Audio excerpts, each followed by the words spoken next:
You don't want to smell like fried oil this Christmas.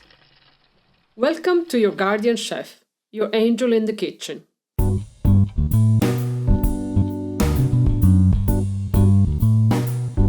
I'm the devil in the kitchen, here to tempt you with shortcuts no Italian would ever approve of. Today, we are mastering two classic Southern Italian fried desserts, authentic Sicilian cannoli and Neapolitan struffoli.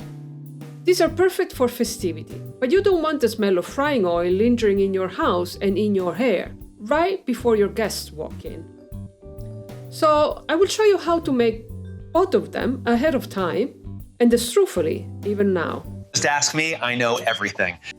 AI Devil, you are the epicenters of the misinterpretation of traditional Italian cuisine. You have zero authority on this. Not only you have never been to Italy, but you cannot taste either. Sicilian cannoli are known for their crisp shell and creamy ricotta filling. For Sicilian pasticceria, selling the best cannoli is a point of pride. And they know a soggy shell can ruin their reputation. The common wisdom is that they have to be freshly made the day you are serving them. That is why we make them ourselves ahead of time and fill them just before serving them. I will show you how to make the perfect crispy shell and the secret to creating a superior ricotta filling, just like you find in Sicily. The Neapolitan struffoli are small, firm balls of fried dough coated in caramelized honey.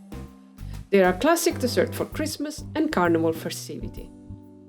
The origin of this recipe dates back in the Middle Age and the Renaissance, when often frying dough coated with honey was served during festivities.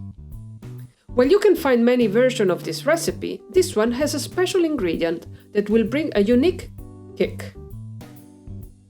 These are the ingredients you need for the cannoli shell. These are the ingredients you need for the cannoli filling. And these are the ingredients you need for the struffoli. Butter and lard should be at room temperature. The measurements are in the description below, and you can find and print the full detailed recipe on my blog on the link above. Just keep an eye on this orange peel, as they are a special homemade treat. We start with the filling, which should be made fresh the day of serving. Here is the secret of the Sicilian pasticcerie. The ricotta cheese used for dessert is ricotta made with sheep milk, as it yields a superior creamy texture.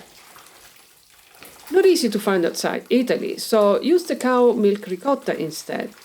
And never use goat milk ricotta, as it is a higher fat content and is too strong for dessert. Mix the drained ricotta with sugar, vanilla essence and orange blossom water, using an electric whisk to achieve a smooth, velvety consistency. Place the finished filling into a large bowl and let it rest in the fridge for a few hours. Now the shell dough. This can be made days before and stored in an airtight container. Combine the flour, sugar, salt, lard, white wine vinegar and dry white vinegar. The lard, the vinegar and the white wine will give the shell an extra crispiness and delicate flavor. Be careful.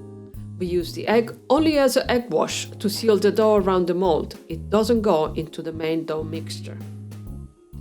Process until you have a smooth and elastic dough. That is very bland. I always put cinnamon or cocoa in the shell dough.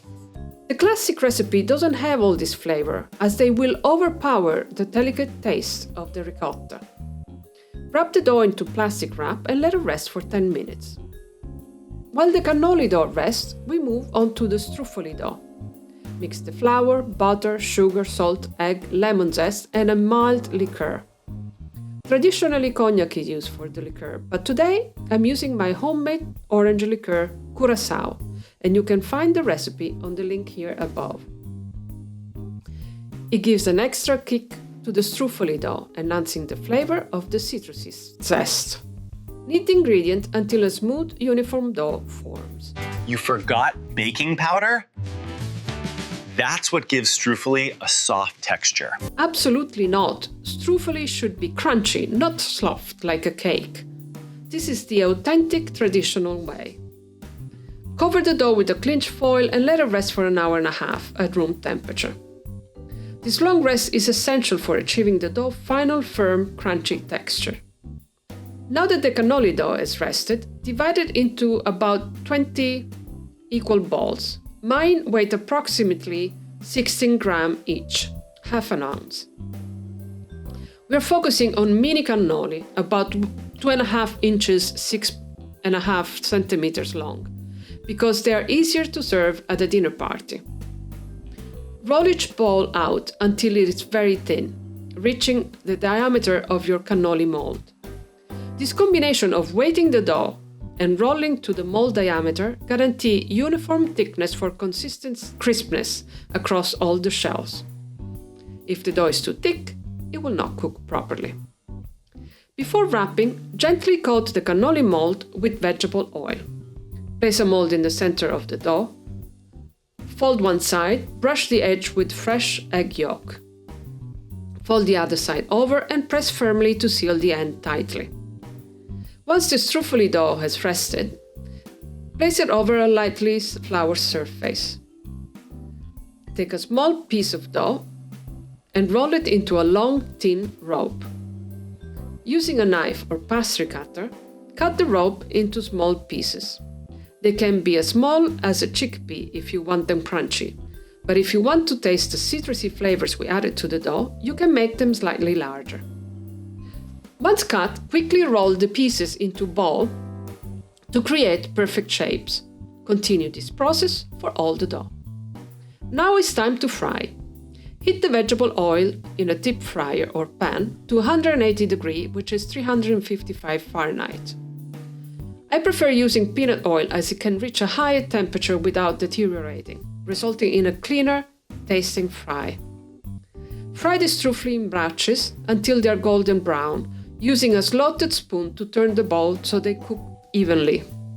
Transfer the fried struffoli into a plate, lined with kitchen paper to absorb the excess oil.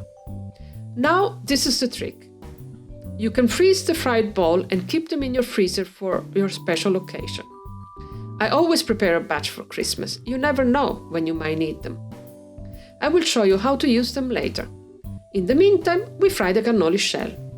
Carefully place the prepared shell into the hot oil and fry until they turn golden brown.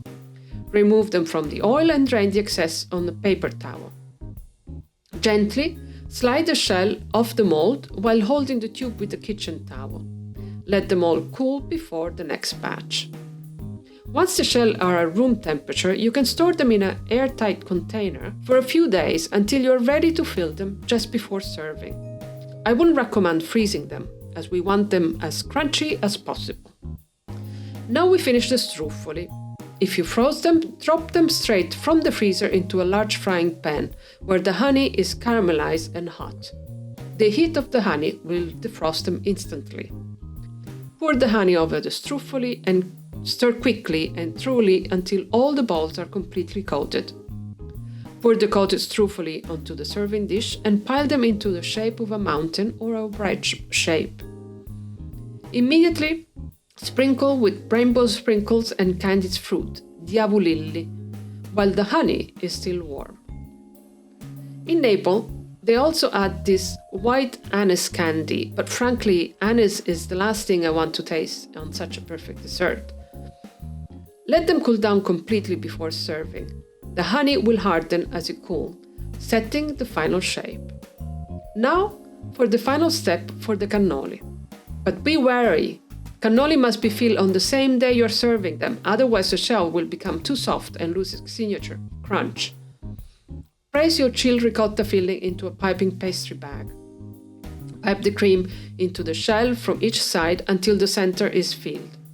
Decorate the sides with topping like chocolate chips or grated toasted pistachio or caramelized peel. Finish by dusting with icing sugar. You can serve this mini cannoli and struffoli at the end of a lavish Italian meal, usually during Christmas or Carnival, when frying set the festivity tone. They both pair perfectly with a strong espresso or a digestive liqueur like limoncello. And by the way, you remember the caramelized peels we used to decorate the struffoli and the cannoli? I made this with the peel I used to prepare my homemade liquor, and you can find the recipe in my next video. For more delicious dessert recipe like this one, check out the playlist I've linked for you.